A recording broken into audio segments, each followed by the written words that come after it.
Jake had been driving trucks for over 2 decades, navigating the vast and often lonely stretches of highway that crisscross America. It was a late October night when he found himself on Route 66, known for its rich history and eerie tales. The road was unusually desolate, with no other vehicles in sight 4 miles. As Jake drove, he noticed a figure standing on the side of the road, thumb extended. The hitchhiker was an old man, dressed in tattered clothes, his face obscured by the darkness.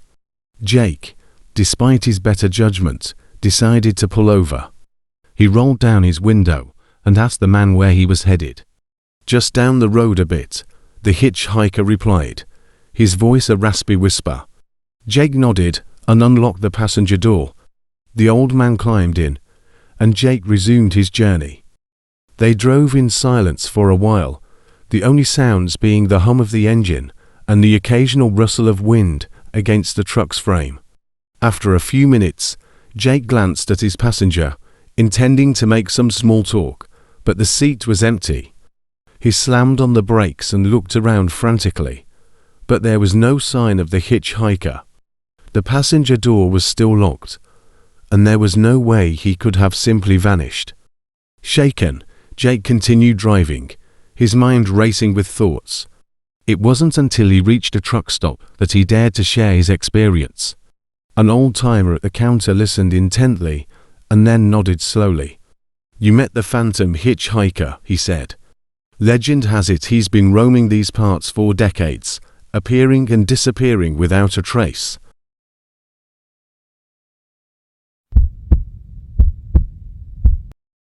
Sarah was a rookie trucker, only a few months into her new career. One night, she decided to take a break at a small rest stop in the middle of nowhere. The place was eerily quiet, the only light coming from a flickering bulb above the restrooms. She parked her truck and went inside the restroom to freshen up. As she washed her hands, she heard faint whispering. At first, she thought it was just the wind, but then the whispers grew louder, more insistent. She looked around but saw no one. The whispers turned into indistinct murmurs, and Sarah felt a chill run down her spine. She quickly left the restroom and headed back to her truck. As she climbed into the cab, she caught a glimpse of something in her side mirror, a shadowy figure standing by the restroom entrance. Heart pounding, she locked the doors and started the engine. As she pulled away, she glanced in the mirror again, but the figure was gone. When she reached her destination, Sarah shared her experience with some fellow truckers. One of them, an older woman named Linda, nodded knowingly. "That rest stop is haunted," she said. "Years ago, a trucker was murdered there, and some say his spirit still lingers, unable to move on."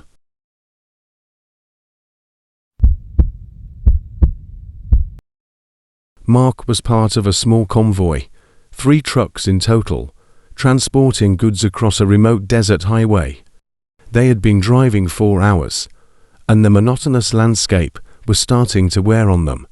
As the sun set, casting long shadows across the desert, the convoy leader decided to pull over for a quick break. The 3 truckers got out, stretched their legs, and chatted for a bit before getting back into their trucks.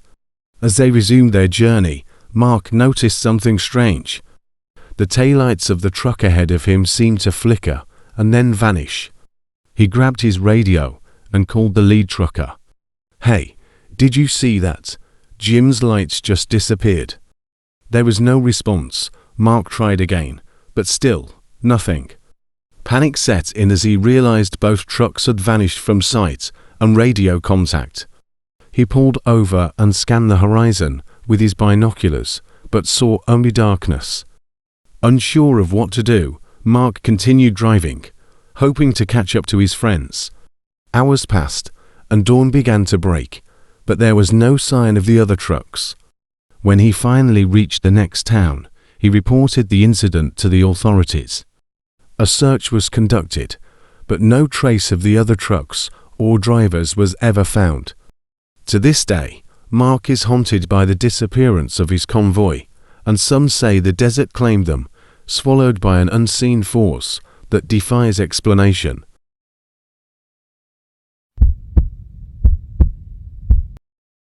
Tom had always enjoyed the solitude of long-haul trucking, the quiet nights and endless roads providing a sense of peace. One night, while driving through a remote forested area, he saw a woman standing on the side of the road, waving frantically. She was dressed in a torn white dress, her face pale and eyes wide with fear. Tom pulled over and asked if she needed help. She explained that her car had broken down and she needed a ride to the nearest town. Feeling sorry for her, Tom agreed. She climbed into the truck and they set off. As they drove, the woman told Tom about her life, how she had grown up in the area and used to play in the forest as a child. She seemed nostalgic, almost wistful, but there was a sadness in her eyes that Tom couldn't quite place. They reached the town, and Tom pulled over to let her out. She thanked him and walked away, disappearing into the night. The next day, Tom mentioned the encounter to a local at a diner. The man looked at him, puzzled. "There's no way you picked up that woman," he said. "She died in a car accident on that road over 20 years ago." Tom's blood ran cold. He had heard stories of ghostly apparitions, but he had never believed them until now. The memory of the woman's sad eyes haunted him, a reminder of the spirits that linger on the lonely roads he traveled.